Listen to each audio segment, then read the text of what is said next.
Welcome to the Minimasters, and today I'm going to show you how to install Taillight should come right out. bedside stiffeners.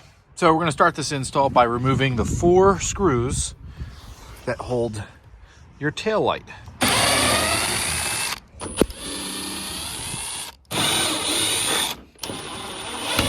With those screws out, your tail light should come right out. Mine's just a little stuck, probably because that's bent there.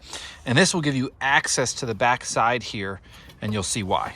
All right, now take your bed stiffener and line it up how you like it. So I've actually already done the other side here, so that's kind of the reveal I want here on the front side.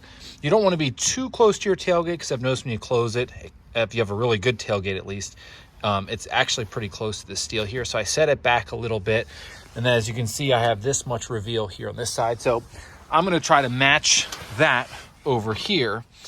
And once you think you've got it about right, reach in there with your marker, draw your hole, and we're ready for our next step. So with our holes marked, as you can see here, and then I've got 2 down here, it is time to drill. So just, observe some best practices and go for it. And that's 1. Now for the rest.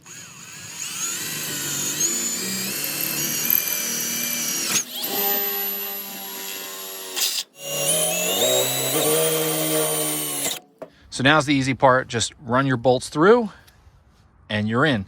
Now, just in case you guys want to order some hardware online, I use 1-inch long bolts that are 3/8 16. I opted for a washer on both sides, and then I got nylon locking nuts. That way it won't vibrate off.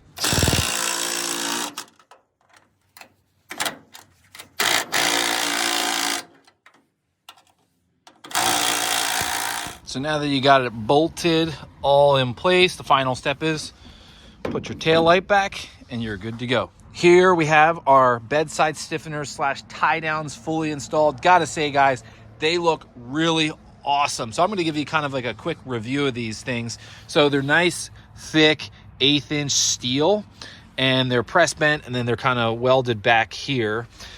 Top notch stuff. So why would you put these onto your truck? Well, you're going to put them on your truck because as the truck ages, the bed sides actually will start to move, and you could have problems actually closing a tailgate. And if you've never run a tailgate, good luck getting one back on. We don't see these types of things on domestic trucks. I usually see them on like Tacomas and Tundras. So pretty cool that we're seeing them come to the domestic truck like the Ford. So other big plus with adding these to your truck, especially the way these are designed, is you have these tie downs. You got these 2 big D slots right here, and then they've got this kind of flat one right down here. I don't know about you guys, but if you ever hauled anything in these trucks, it's hard to strap something very low in the bed of the truck because there's no internal tie down hooks of any kind. I mean, you can try to strap something into here, or I've run something over and got it into the wheel well when I had rust and didn't care, but there's absolutely nothing there. So now you can go to your lowest D loop right there. I can strap something nice and low right here in the center of the truck, obviously not with a bungee cord. So really cool to have those. And if you look right here, if for all those guys out there, contractors and whatnot, you can still get a sheet of plywood or drywall or anything, because you've got 8 feet between both of the brackets. So no worries there whatsoever, because it just lives over here in kind of awkward inside the wheel well area. And then for those guys, when the shift is over and you want to crack a few, you got a hook opener on either side, so you and your buddy can crack one at the same time. If you're looking for one of these, just go right down in the description and you can pick up a set for yourself. That's all from me, guys. See ya.